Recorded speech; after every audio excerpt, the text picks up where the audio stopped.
Baik, Assalamualaikum warahmatullahi wabarakatuh.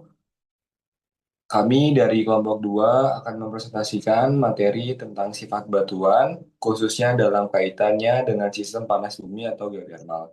Sebelumnya, yang saya hormati kepada Dr. Cahyo Haji Absoro MSI, selaku dosen pengampu mata kuliah Fisika Gunung Api. Next. Jadi di presentasi pada kelompok kedua ini beranggotakan saya sendiri yaitu Ahmad Salmafud dan ada rekan saya Etika Nailur Rohma, SK Stephen dan yang terakhir Sheila Amanda. Next. Jadi pada kesempatan kali ini kita akan membahas beberapa sifat penting batuan yang berperan dalam sistem geotermal. Sifat yang dibahas dalam batuan itu meliputi porositas, permeabilitas, konduktivitas, termal, dan panas spesifik batuan. Next. Nah, sifat batuan seperti porositas, permeabilitas, dan konduktivitas termal sangat krusial dalam penentukan potensi suatu reservoir panas bumi. Jadi, porositas itu berhubungan dengan kemampuan batuan menyimpan fluida. Permeabilitas berhubungan dengan kemampuan batuan mengalir fluida, sedangkan untuk konduktivitas termal berhubungan dengan kemampuan batuan untuk menghantarkan panas. Selain itu, pemahaman sifat mekanik dan termal batuan juga penting untuk menjamin kestabilan struktur bawah permukaan saat pengeboran. Next. Nah, kita masuk ke sifat batuan yang pertama, ada porositas. Porositas itu adalah perbandingan antara volume ruang kosong atau pori-pori terhadap volume total batuan.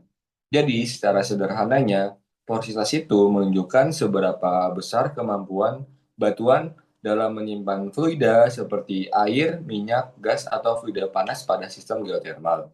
Dan untuk persamaan porositas sendiri itu adalah di Pi sama dengan volume pori dibagi dengan volume batuan. Pi-nya itu adalah porositas, lalu untuk volume porinya itu adalah ruang kosong di dalam batuan. Sedangkan volume batuannya itu adalah volume total batuan. Jadi, semakin besar nilai porositasnya, semakin besar kemampuan batuan untuk menyimpan fluida. Lalu, ada jenis-jenis porositas. Ada dua jenis porositas. Yang pertama itu adalah porositas primer, itu terbentuk saat pembentukan batuan, dan porositas sekunder itu akibat rekahan, pelarutan, deformasi. Next. Nah, di sini pada berikutnya itu adalah contoh gambar dari jenis-jenis porositas. Gambar pertama itu menunjukkan porositas primer, yaitu pori-pori yang berada di antara butiran batuan. Nah, biasanya jenis porositas ini banyak dijumpai pada batuan sedimen. Lalu di gambar berikutnya itu menunjukkan porositas sekunder, yaitu porositas yang terbentuk akibat proses setelah batuan terbentuk, seperti rekahan dan pelarutan. Jadi, dari gambar ini, kita dapat memahami bahwa porositas tidak hanya berasal dari ruang antar butir, tetapi juga dapat terbentuk karena adanya retakan atau perubahan struktur batuan. Next.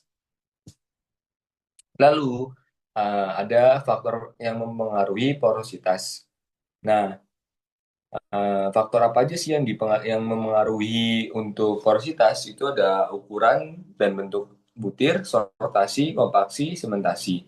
Dan sedangkan untuk karakteristiknya itu adalah batuan sedimen itu porositasnya lebih tinggi, rentang geotermalnya 0,03 sampai dengan 0,025 dan rekahannya dapat meningkatkan porositas sekunder sehingga sangat penting dalam sistem panas bumi. Next.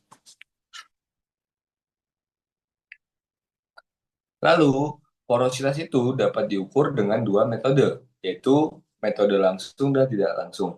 Metode langsung itu contohnya gravimetri dan helium porosimeter, sedangkan untuk metode tidak langsung dapat dilakukan menggunakan well logging seperti log densitas atau log neutron. Dalam sistem geotermal, porositas berperan untuk menentukan kapasitas penyimpan fluida panas. Next.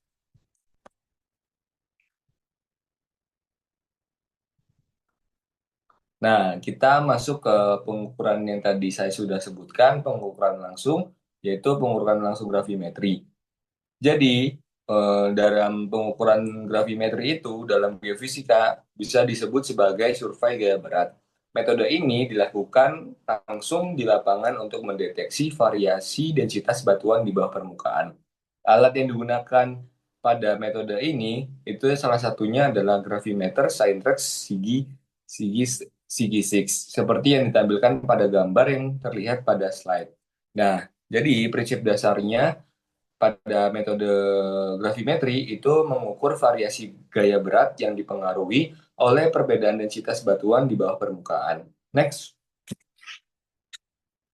Nah, lalu untuk dari hasil pengukuran metode gravimetri biasanya berupa angka pembacaan pada alat gravimetri dan data tersebut kemudian diolah menjadi peta anomali gaya berat. Nah, pada gambar yang di slide itu terlihat ada contoh peta anomali. Warna yang berbeda menunjukkan variasi nilai anomali yang dapat digunakan untuk menginterpretasikan kondisi bawah permukaan.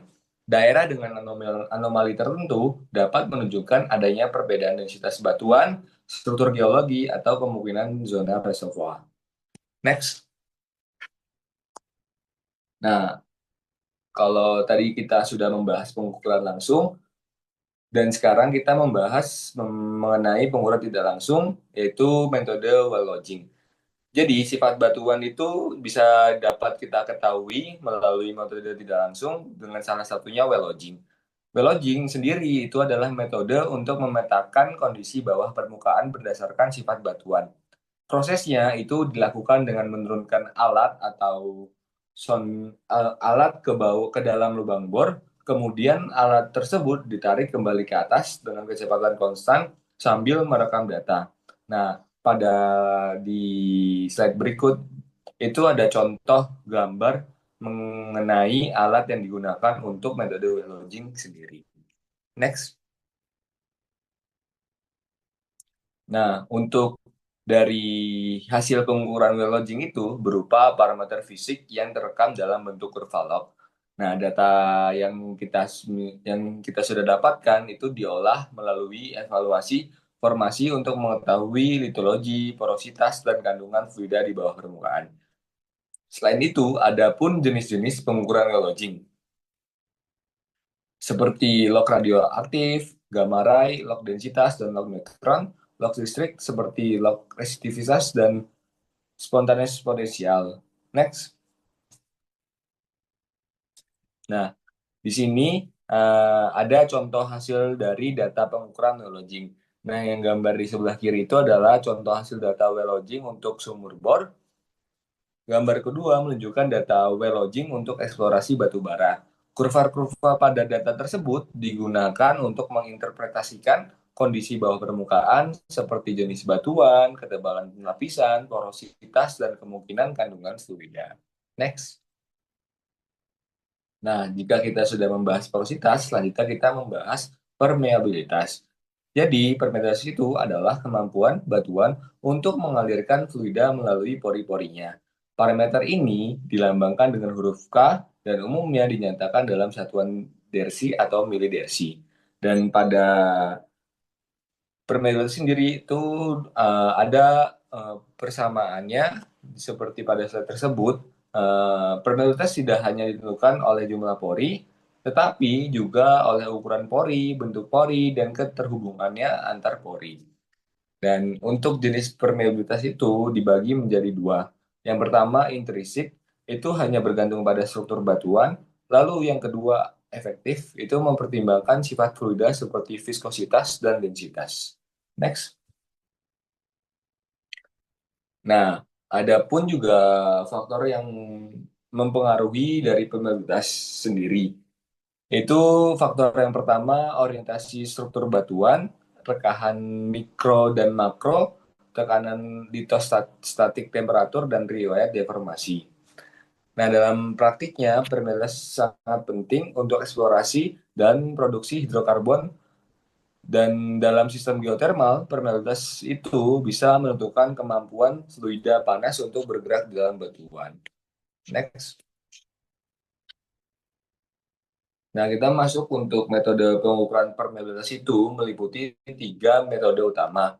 Pertama ada steady state, yaitu metode laboratorium dengan kondisi aliran stabil. Kelebihannya, untuk metode ini memiliki akurasi tinggi dan merepresentasikan kondisi aliran stabil, namun kekurangannya adalah prosesnya sangat lama dan biayanya mahal. Kedua, ada metode unsteady state, yaitu metode laboratorium yang lebih cepat.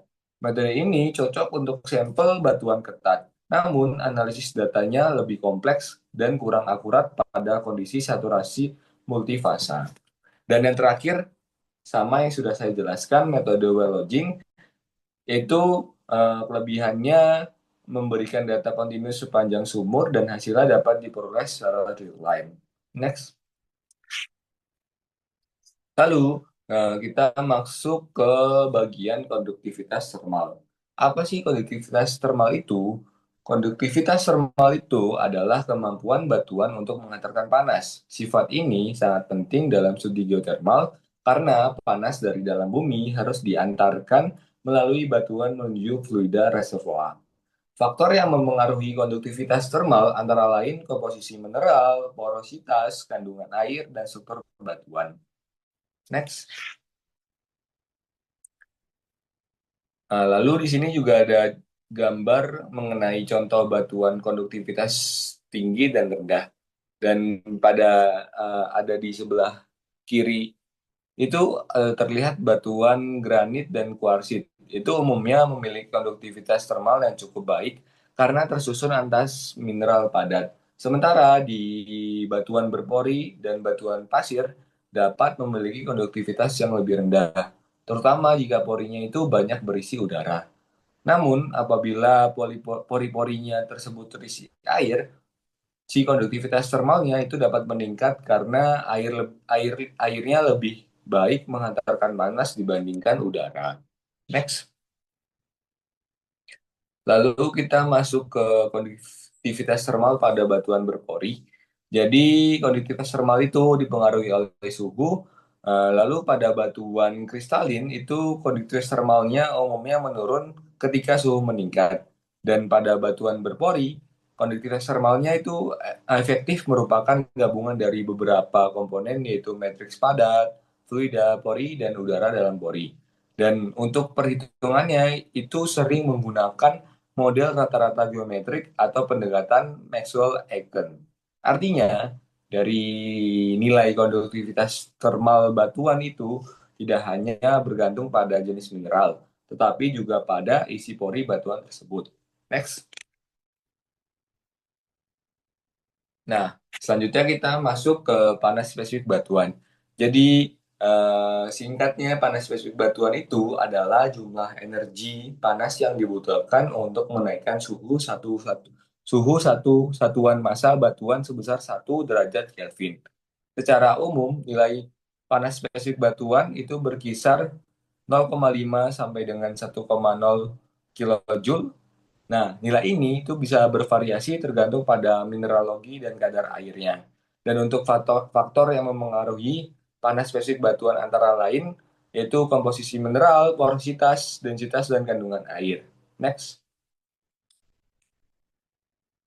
Nah, itu adalah ada contoh batuan yang sudah tadi dimasukkan ke batuan granit yang tadi sebelumnya. Jadi di batuan granit itu memiliki kapasitas yang panasnya tinggi dan penyimpanan panas yang baik. Sedangkan untuk batuan karbonat itu kapasitas panasnya lebih rendah dan lebih cepat menyerap atau melepas panas. Next. Nah, kita masuk ke peran sifat fisik batuan dalam sistem geotermal. Jadi, dalam sistem panas bumi, sifat fisik batuan sangat menentukan efektivitas suatu wilayah sebagai reservoir.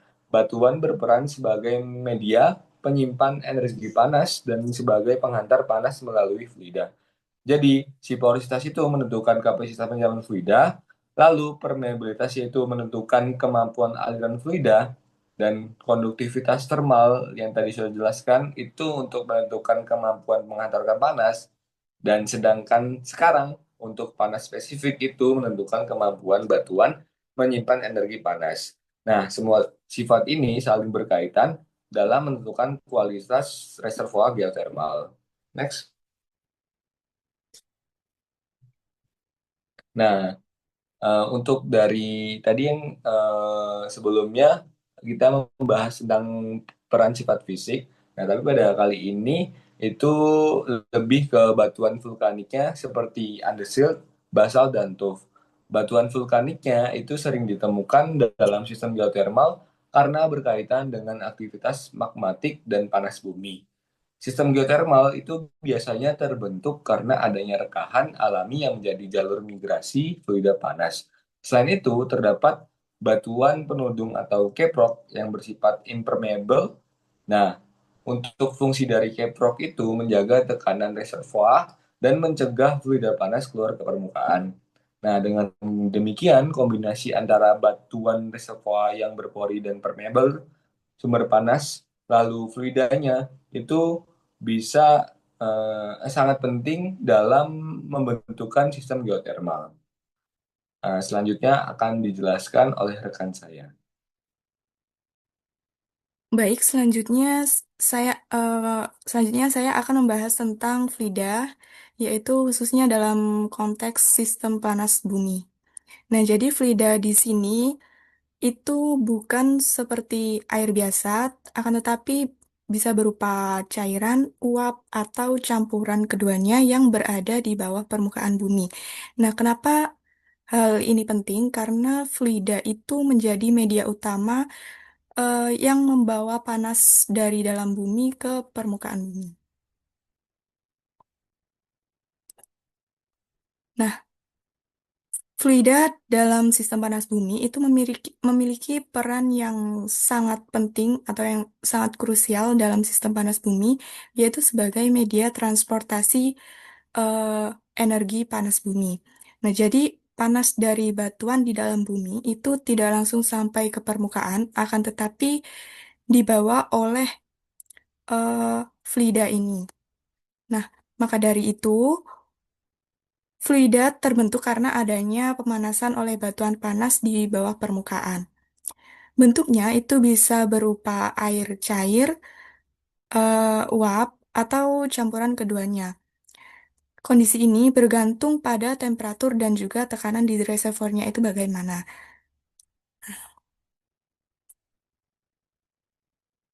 Dalam sistem panas bumi, fluida itu dibagi menjadi dua jenis utama. Yang pertama, sistem dominasi air, di mana fluida utamanya itu berupa air panas yang bertekanan tinggi. Nah, sistem ini merupakan jenis yang paling umum ditemukan di Indonesia. Yang kedua adalah sistem dominasi uap, di mana reservoir didominasi oleh uap kering. Jadi, sistem ini relatif lebih jarang, akan tetapi sangat efisien karena uapnya itu dapat langsung digunakan untuk memutar turbin. Nah, jenis-jenis sistem ini dipengaruhi oleh beberapa faktor seperti tekanan dan temperatur reservoirnya. Selain itu, sifat fisik fluida juga berperan penting seperti viskositas, densitas, panas jenis, dan konduktivitas termal. Semua parameter-parameter sifat fisik fluida ini menentukan bagaimana fluida itu bergerak dan membawa panas dari bawah permukaan ke permukaan bumi.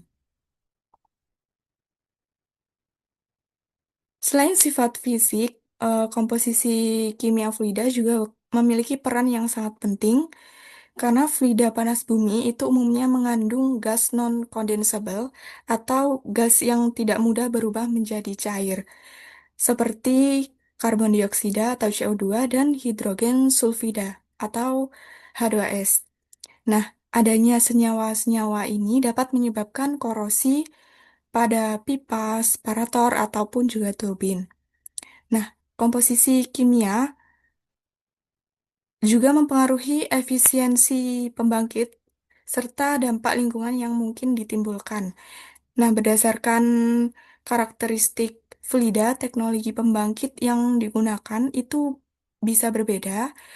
Untuk sistem dominasi air itu biasanya digunakan teknologi flash steam atau binary cycle, sedangkan pada sistem dominasi uap itu digunakan dry steam system.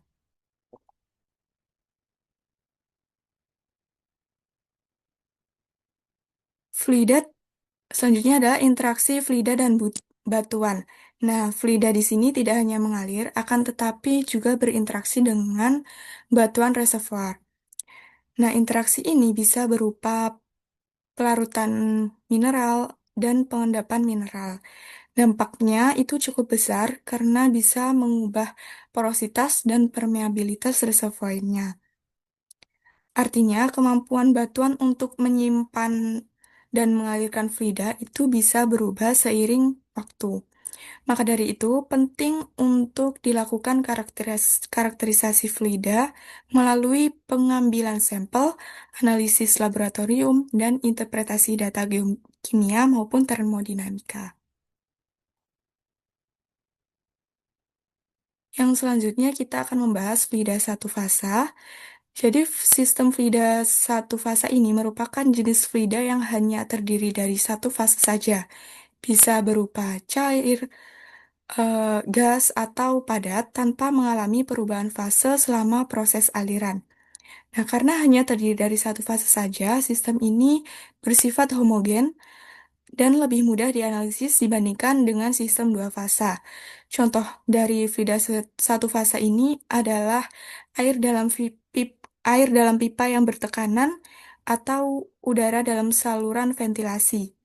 Parameter utama yang digunakan untuk mendeskripsikan perilaku fluida satu fasa ini meliputi massa jenis fluida atau densitas, viskositas, tekanan, dan kecepatan aliran. Parameter-parameter ini menjadi dasar dalam perhitungan transport fluida di reservoir panas bumi. Selanjutnya, kita membahas volume spesifik, yaitu volume yang ditempati oleh setiap satu satuan massa fluida. Nah, besaran ini merupakan kebalikan dari densitas, di mana V sama dengan V besar per M, di mana V kecilnya merupakan volume spesifik dalam satuan meter kubik per kilogram, sedangkan volume besarnya merupakan volume total dalam satuan meter kubik, dan M-nya merupakan massa dalam satuan kilogram. Nah, secara fisik, volume spesifik ini menunjukkan seberapa besar ruang yang dibutuhkan oleh fluida untuk mengalir. Nilai volume spesifik itu dipengaruhi oleh suhu dan tekanan. Jadi, ketika suhu meningkat pada tekanan yang tetap, maka fluida akan mengalami ekspansi, sehingga volume spesifiknya itu bertambah. Sebaliknya, ketika tekanan meningkat dan suhunya rendah, maka fluida akan mengalami kompresi, sehingga volume spesifik menurun. Jadi, dalam sistem panas bumi, volume spesifik itu penting untuk menentukan kebutuhan ruang aliran fluida di reservoir maupun dalam peralatan produksi. Selanjutnya adalah densitas. Jadi, densitas ini merupakan rasio atau perbandingan massa fluida terhadap volumenya. Dengan persamaan rho atau densitas dalam satuan kilogram per meter kubik sama dengan massa per volume. Massanya dalam kilogram dan volumenya dalam satuan meter kubik. Jadi, densitas ini merupakan parameter yang penting karena menentukan tekanan hidrostatik serta mempengaruhi pola aliran fluida di bawah permukaan. Nilai densitas ini dipengaruhi oleh suhu dan juga tekanan, di mana ketika suhu meningkat, maka densitas itu cenderung menurun karena fluidanya mengalami ekspansi atau mengembang. Akan tetapi sebaliknya, jika tekanannya meningkat, maka densitas akan bertambah akibat adanya kompresi. Jadi dalam sistem eksplorasi panas bumi, densitas itu digunakan untuk memperkirakan kapasitas panas fluida dan juga menghitung jumlah energi yang dapat diekstraksi. Nah, semakin tinggi densitas fluidanya, maka akan semakin besar pula energi panas yang dibawa oleh fluida tersebut. Nah, yang selanjutnya akan eh, dibahas oleh rekan saya. Oke, selanjutnya adalah energi dalam. Jadi pada bagian ini kita akan bahas apa sih energi dalam itu. Jadi secara harfiah bisa dikatakan energi dalam itu merupakan total energi mikroskopik yang dimiliki suatu sistem. Nah, energi ini tuh berasal dari mana sih? Pertama, dari gerakan acak partikel. Kedua, dia ada interaksi antar partikel di dalam fluida. Lalu juga energi dalam ini berlaku di dua, ya untuk cair dan gas. Selanjutnya, parameter penting adalah dalam energi dalamnya ada perilaku termal dan sifat termodinamika. Slide selanjutnya Kak Etika.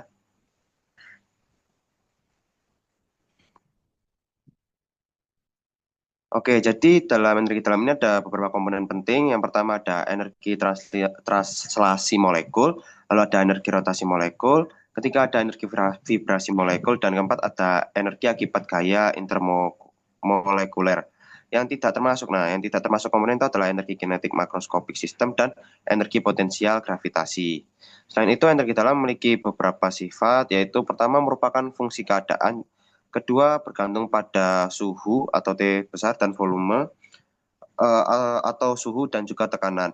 Nah, dalam energi dalam ini berlaku sistem hukum satu termodinamika, di mana syaratnya harus berlaku pada sistem yang tertutup dengan memiliki formula atau rumus yaitu delta U sama dengan Q min W, di mana delta U itu adalah energi dalam atau energi yang dikeluarkan, sama dengan Q itu kalor dan W itu kerja oleh sistem atau lingkungan.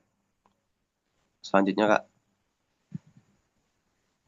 Nah, selanjutnya ada viskositas. Nah, di viskositas ini bisa dikatakan adalah ukuran hambatan atau resistansi internal suatu fluida terhadap aliran atau deformasi. Nah, sifat-sifat ini tuh muncul ketika fluida tuh mengalami tegangan geser.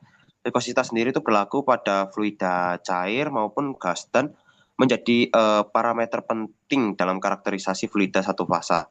Secara umum ada dua jenis untuk viskositas, yaitu viskositas dinamik yang dilambangkan dengan mu dan viskositas kinematik yang dilambangkan dengan V kecil.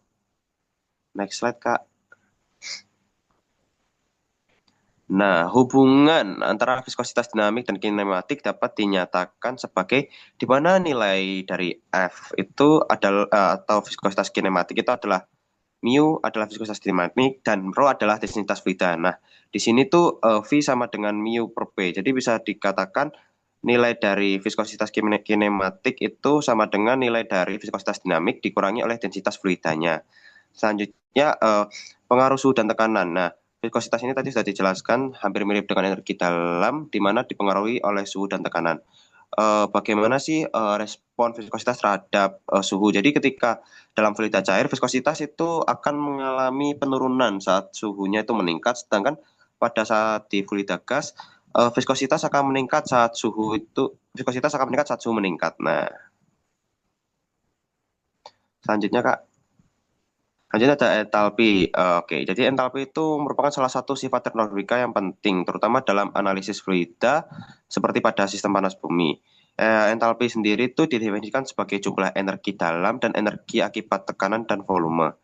Jadi entalpi sendiri memiliki dua persamaan, yaitu H besar sama dengan U plus PV dan H kecil sama dengan U plus PV, di mana entalpi sendiri itu memiliki beberapa kegunaan, yaitu pertama untuk menghitung potensi energi termal, kedua menganalisis efisiensi sistem, ketiga itu menentukan sifat reservoir. Nah, komponen entalpi tadi ada tiga sesuai rumus, yaitu U sama dengan energi dalam. Yang membedakan U besar dan U kecil adalah ketika U-nya besar energi dalam biasa, ketika U-nya kecil tuh energi dalam jenis kalau nggak salah. Jadi P itu tekanan, tapi kalau P-nya tetap, kalau V kecil itu volume jenis. Selanjutnya.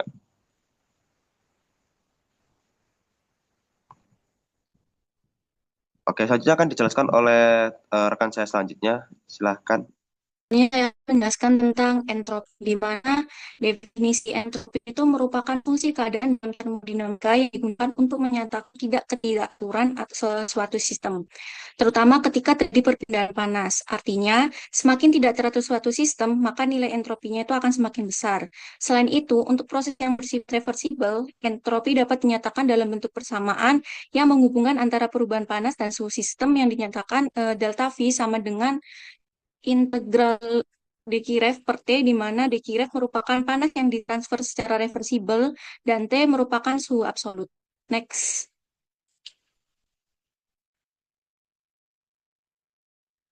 Nah, di sini ada karakteristik dari entropi. Yang pertama, entropi itu akan meningkat ketika suhu meningkat karena pergerakan partikel ini menjadi lebih aktif dan tidak teratur. Kedua, ada gas memiliki entropi lebih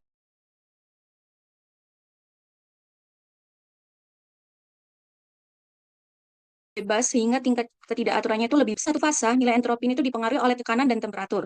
Selanjutnya dari sisi proses termodinamika itu terdapat dua jenis proses yang berkaitan dengan entropi. Yang pertama adalah proses isentropik yang merupakan proses dengan entropi konstan di mana tidak terjadi perbedaan kalor. Yang kedua ada proses irreversible yang di mana entropi total sistem akan meningkat sesuai dengan hukum dua termodinamika karena dalam proses nyata itu selalu ada kehilangan energi dan ketidakaturan sehingga entropi total sistem akan meningkat. Next.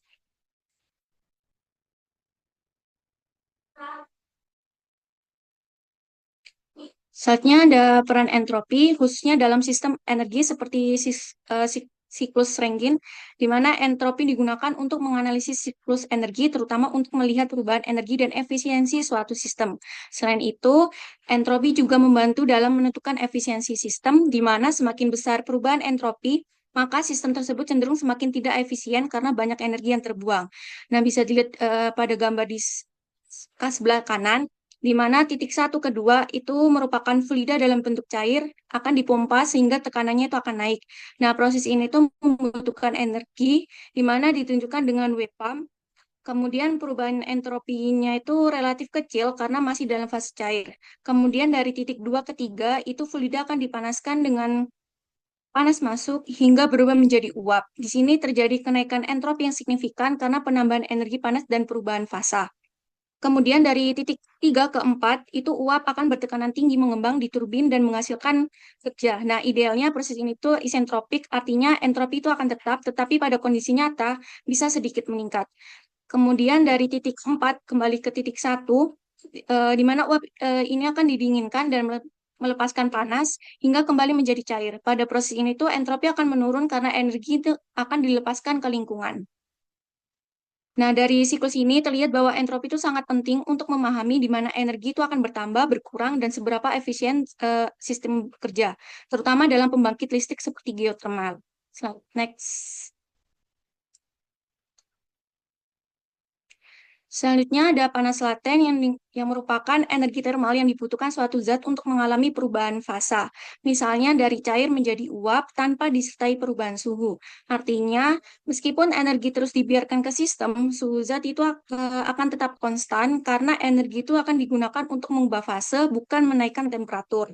Nah, beberapa karakteristiknya itu yang pertama terjadi saat perubahan fasa, seperti cair ke gas atau sebaliknya, energi yang diberikan atau dilepaskan akan disimpan dalam bentuk entalpi. Dan yang paling penting itu tidak menyebabkan perubahan temperatur selama proses berlangsung. Nah, konsep panas laten itu sangat penting, terutama dalam sistem geothermal, karena berkaitan langsung dengan proses perubahan fluida di dalam bumi menjadi uap yang dimanfaatkan sebagai sumber energi. Next. Panas laten berperan dalam sistem geothermal, di mana panas laten ini terjadi ketika fluida panas dari dalam bumi mendekati kondisi jenuh, sehingga siap mengalami perubahan fasa dari cair menjadi uap.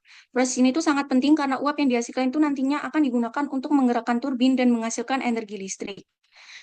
Pada gambar di sebelah kanan itu terdapat fluida panas dari reservoir yang masuk melalui sumur produksi, kemudian menuju ke permukaan. Fluida tersebut itu kemudian masuk ke separator, di mana terjadi proses flashing, yaitu perubahan sebagian fluida dari cair menjadi uap akibat penurunan tekanan. Nah, uap yang terbentuk itu akan dialirkan menuju turbin dan generator untuk menghasilkan energi listrik.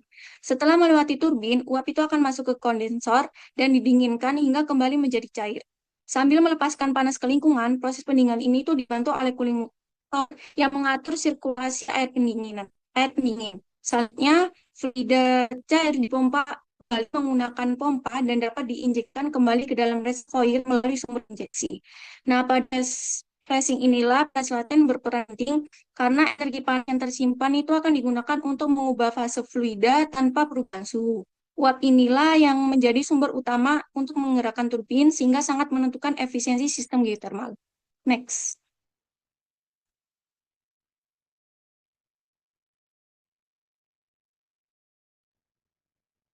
Selanjutnya ada fluida dua fasa yang merupakan campuran antara cairan dan uap yang berada dalam kondisi jenuh, di mana keduanya ini tuh berada dalam kesetimbangan termodinamika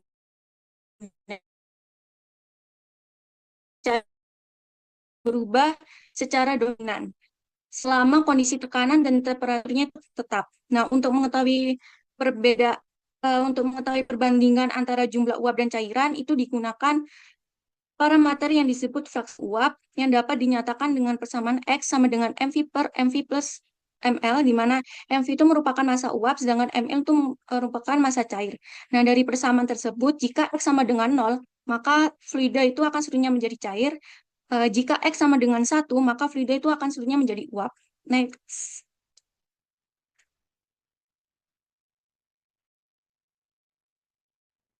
Selanjutnya, sifat termodinamika fluida dua fasa dapat dinyatakan sebagai fungsi dari fraksi uap atau X, di mana beberapa sifat penting yang digunakan yaitu ada entalpi, entropi, volume spesifik, dan energi dalam dengan persamaan berikut, yang di mana entalpi persamaan ini tuh menunjukkan bahwa entalpi total fluida dua fasa merupakan penjumlahan antara entalpi cair jenuh dengan tambahan dari fase uap, di mana HF itu merupakan entalpi cair jenuh, sedangkan HFG itu merupakan selisih entalpi antara uap dan cair. Artinya semakin besar fraksi uap X, maka energi panas yang dimiliki fluida itu akan semakin besar karena kontribusi dari uap itu akan meningkat. Selanjutnya ada persamaan dari entropi, di mana persamaan ini itu menyatakan bahwa entropi fluida dua fasa itu juga merupakan kombinasi dari fase cair dan uap. Semakin besar nilai X, maka entropi itu akan meningkat karena fase uap memiliki tingkat ketidakaturan yang lebih tinggi dibanding cairan. Selanjutnya ada persamaan volume spesifik, yang di mana persamaan ini itu menunjukkan bahwa volume spesifik ini tuh merupakan rata-rata berbobot dari fase uap dan cair.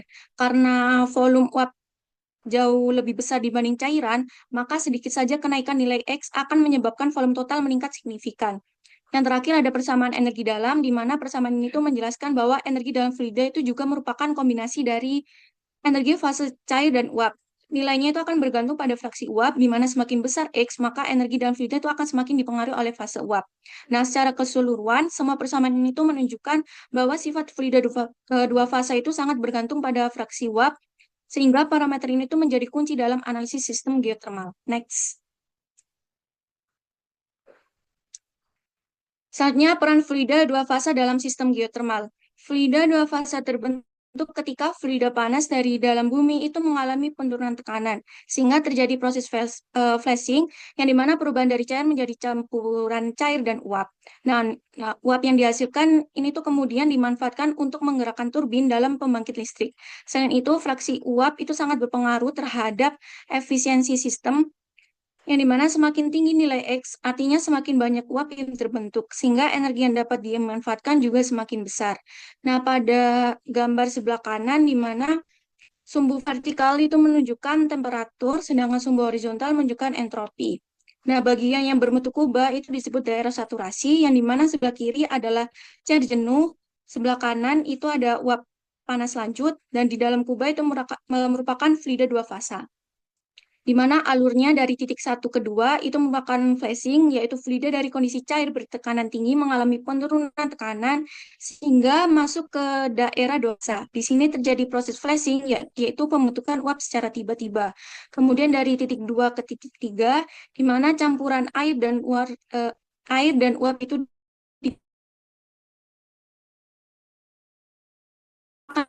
ke 5 itu uap akan mengembang di turbin untuk menghasilkan kerja. Idealnya proses ini itu mendekati isentropik yang ditunjukkan garis vertikal ke bawah. Kemudian dari titik 5 ke 6 itu uap didinginkan dan berubah menjadi cair sambil melepaskan panas ke lingkungan. Dan yang terakhir dari titik 6 kembali lagi ke titik 1 yang merupakan fluida dipersiapkan kembali untuk masuk ke siklus berikutnya. Nah, dari diagram ini terlihat bahwa sebagian besar proses ini itu penting seperti flashing dan pemisahan fluida jadi di dalam data fasa. Di mana semakin besar fraksi uap terbentuk, maka semakin besar energi yang bisa dimanfaatkan dan menggerakkan turbin sehingga efisiensi sistem meningkat. Baik, sekian dan kurangnya mohon maaf. Assalamualaikum warahmatullahi wabarakatuh.